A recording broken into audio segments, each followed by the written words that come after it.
Sir पेशंटची तब्येत कशी आहे सर? थांबून घ्या, थोडं क्रिटिकल आहे तब्येत पेशंटची, थोडं बसून घ्या.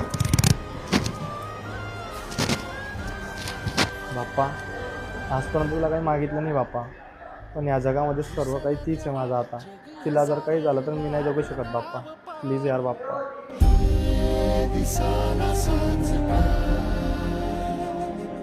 मिटल देवा अंधार कसा लेकराला